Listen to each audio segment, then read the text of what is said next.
Thank you, sir. President ICCI Coimbatore, Chief Guest of Honor Mr. A.K. Pattabhiraman, Head Accreditation Process for Southern India and Academic Interface for Tamil Nadu Tata Consultancy Services, Chennai. We also welcome all the dignitaries and the gathering for the International Conference on Contemporary Management Practices. Let us take a moment to clear our minds and focus our attention on our purpose for being here. Let us unify ourselves in the spirit.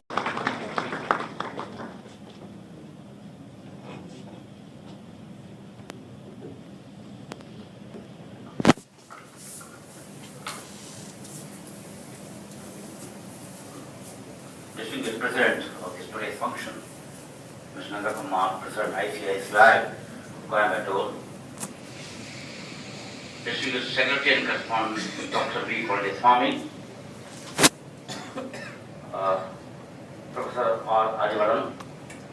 Arivadan, Professor Sundar Sekhar, Dr. Vadalmati, Director of the institution, members of the faculty seated on the dais, members of the faculty present on the opposite side, and above all, my dear student friends.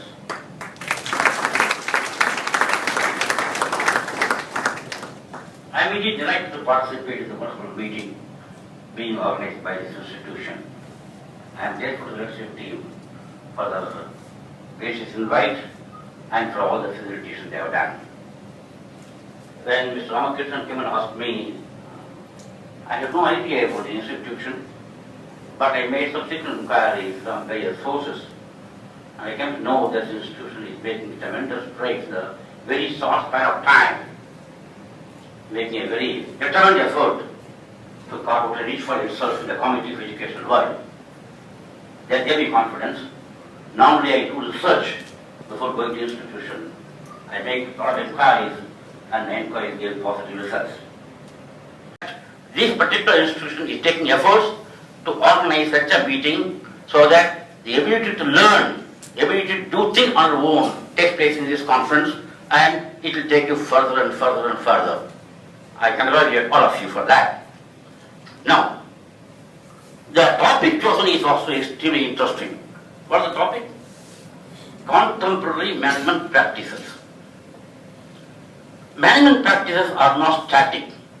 They are dynamic. They change from time to time, circumstances, place to place, various factors are available, and they must change, otherwise the institution cannot survive. I will touch upon some few points which make the impact on the management practices, and also demonstrations from the case histories of TCS itself. I have from TCS. Now, technology is one factor which is impacting the business practices very seriously and very effectively. Emphatic impact is there on management practices. All of us know that technology cannot survive if it does not go to the market. And market cannot survive if it does not adopt technology. Both are intricately intertwined, and one cannot be separated from the other without damaging the both. For example, I will give an example of the TCS itself, of the IT industry which I seek to represent. Sometime in 1980s, sometime in 2000, we came out with the global delivery model. The global delivery model changed the entire scenario of the IT industry. That is, we don't have to be on-site. We can develop the system or develop the software offshore and transfer it to the on-site. That means, what does it mean? It means the entire business activity got shifted from the on-site to the offshore.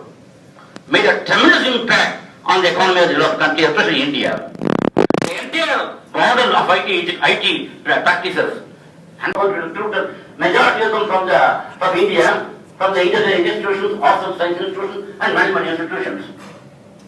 Ours is a geographically distributed organization. Now, how do you control a geographically distributed organization. Management practice, not the old practice will not suffice. So a new method had to be involved, had to be evolved to integrate divergent workforce sitting in different places, having different culture, speaking different language, having different moodings, but having a united vision. That's very important. So we want to give a slogan called TGS One. We are all one. We are all many. Diversity, we are talking about diversity.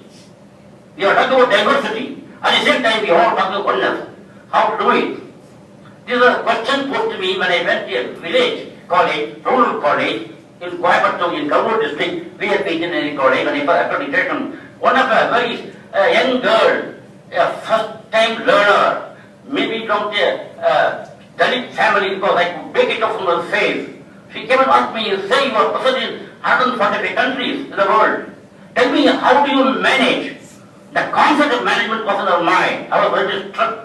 I got struck by the question because she was not exposed to any system of the world. For the first time she's coming to college and she's asked a question of this kind, not exposed to management. But she asked me, how do you manage? In a very faulty language. It's not a perfect English, but I could get the point. I could get the question asked. I was dumbfounded. The question was, how do you manage?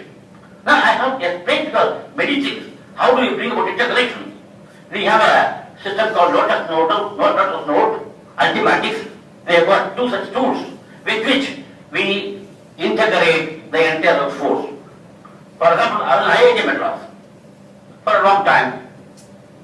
And if I had to go to a conference in Delhi, I had to fly. There was a government organization. I have, only the director could permit me to fly. I had to put up a note. The note goes to the dean. The dean puts up to the director. Director approves it. It comes back to registrar. Registrar issues an order. Goes to travel desk. They issue a ticket. Something of the kind. It takes about 4 days. In TCS today, I am sitting here. My boss sits in New Jersey in America. And superior boss sits in London. I send a message to him. In 3 minutes time it reaches New Jersey. And another 3 minutes time it reaches London. In 10 minutes time I get approval. The approval gets disseminated to the task desk. Which in half an hour I get the ticket on my table. Then a type of decision-making process has been built into the system. How it is possible? It is possible because of the technology. So technology integrates, technology impacts, technology actually makes a very deep impact on the processes and practices of industry. So it is a very important thing. I will give something examples, you must have noticed about it, I do not know. In the 1970s, when the computing system was introduced in banking system, at the time there were no computers in bank. In those days it was called electronic data processing, EDP. There was a panic in the bank and people ran helter-skelter and wildcat strike, thinking that this system will result in unemployment, people will throw out of the job, promotion will stultify, all these things that were there. But they went ahead, there was a wildcat strike everywhere. 75 was emergency, all went into shell and it was imposed. Now, can you think of a banking system without computers? IT? Today, we don't need banks, we need only banking. Banking without bank is possible. How? IT. Has it thrown out the people of the jobs, the government factor, the government public policy, the public attitude? What is globalization? The President mentioned about it. Narendra Modi went out of IT. I am in Infosys Technology Director, the founding father of IT industry today. Founding father specifically, Infosys, Narendra Modi was one of the lead figures who has put IT industry on the map of the world. He defined it this way. Purchase raw material from a country where it is cheap. Get it manufactured in a country where the cost is competitive. Sell it in a country where the profit is maximum. What a very pitchy explanation. And that is possible when the IT is there, when technology is there. So, every sector we find the impact of technology on the management practices, and I am sure that you will discuss these things in various seminars and proceedings of these things will be very useful to all of you. And very good morning. Welcome to all the dignitaries, students and lecturers. Basically, through my observation, I've noticed that, in fact not noticed, very proud of our culture of planting the land. Thank you. My dear friends, I visited many countries and appointed as adjunct professors in Philippines, in Vietnam, in Thailand and so forth. But when this sort of episode starts with the culture, it really touches my heart. Thank you to all of you. Okay, I'd like to share a little bit about Olympia College, and then I will focus on the management aspect of it as well. Just for your information, we are honored to be a part of an international conference on contemporary management practices, as we are affiliated with a number of institutions, partners locally and internationally from Malaysia, UK, Australia, Switzerland, Poland and US. That means Olympia College has affiliations with many countries, and we provide the degree programs, master's level, DPA level from foreign institutions, and Olympia is just an instrument. They cater for the students, and then they will take home the certificate 100% delivered by the foreign institutions. Okay, and the Raffles Education Group, the tagline is the employer's choice. That's a very interesting word, you know. Employer's choice, because I did my PhD in consumer psychology, and there is two theory very focused. One, they treat student as a product. Another theory says student as a customer. And however, there were a lot of debate among the researchers at the world level have taken place on these two theories, student as a product, student as a customer. And do you know which one won? Which philosophy? Basically, the employee's choice. That means student as a product. That means the institution preparing all the gems to face the challenging world. And this relates to the title. Consciously competent managers, they suffer. For them, just imagine you are driving in your car, first time in your life, you're so conscious, right? When to park, how to drive, and you're so careful. Am I correct? And that is the meaning of consciously competent managers.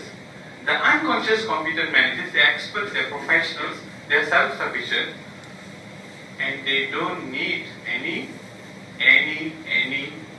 guidance. They just sit in the car, they just go to the house, they go to places here, they're unconsciously competent. Do you understand? That means they go into trance, the time goes off, the dog barking disappears, people shouting, screaming disappears. When they concentrate on their studies, everything just dies off. They're very much focused. This is what we call unconsciously competent. And we also have a dignitaries here. For the function to share their thoughts in their own perspective. This is what contemporary exactly means. When Mr. Pattabhiraman came to the dais, he was talking about his perspective of TCS and technology. While my friend Nandakumar came to the dais, he was talking about the organizational significance and how his organization ICACA is making a role in evolving different management principles, thereby teaching the people around Coimbatore. When my friend Arulalan came, he was talking about how the Olympia College has evolved in that, and how in that process you and I learn out of Olympia College. This is really contemporary management practices. We are seeing flesh and blood in front. But my dear friend, let us understand very honestly, the organized activities and management is thousands of years old. You may be knowing about the Egyptian pyramids. You may also know about the Great Wall of China. All are done following the great principles of management, whether we know it or not.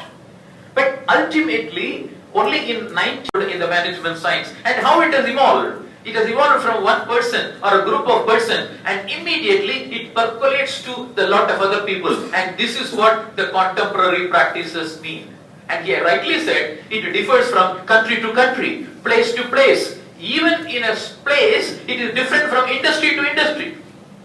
How pump industry is managed in Coimbatore is different from how pump industries are managed in Mumbai. How textile industries are managed in Coimbatore is different from how it is managed in Surat, and how it is managed in China, and how it is managed in other countries. But a knowledge of all these will definitely make me a better decision maker, and that is the purpose of this seminar and the purpose of this congress. We are equally dividing the entire proceedings into 4 sections. Many of us may be knowing effective management or efficiency in management. Today, the entire world is talking about effective management. Meaning, the entire management theories can be carpeted under 2 categories. One category is what is called the scientific management theories, that looks at the management inward. How to reduce my cost, how to increase my profit, how to increase my efficiency, how to reduce the employees, all inward looking. The other management theories are outward looking. They are all general management theories. How to make my company more visible, how to make my company more appreciable, how to make my company where all my employees love my company. So these 2 are the total bundle of 2 bundles available to us to understand management in a different perspective. And in that way, this effective management takes a role. That role is very important. The effective management says the best way to take a decision by any management is consult all the stakeholders in the ecosystem. It is not the management who is taking a decision. The customers are involved. The supply chain, as a management scholar or a management pundit, you are encountering. But nevertheless, this conference will be an eye-opener for all of us to take a decision in that perspective, that there is more than one perspective of a decision is possible. Therefore, I will be loudly thinking in that direction so that my decisions are learned decisions than a microscopic or a myopic decision which is inward looking.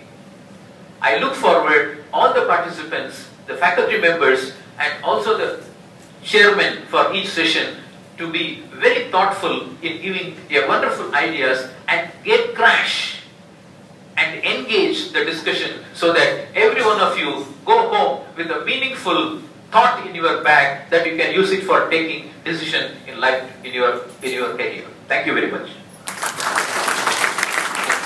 Thank you, sir.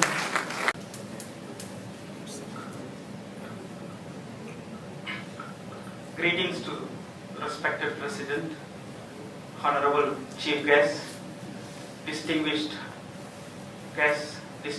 dignitaries, participants, fellow students. And before I start the preview, let me thank Dr. Ariwalan for your high words. Thank you, sir, and thank you for your presence. He was my ex-colleague, so I take this privilege. I hope the dice will approve it.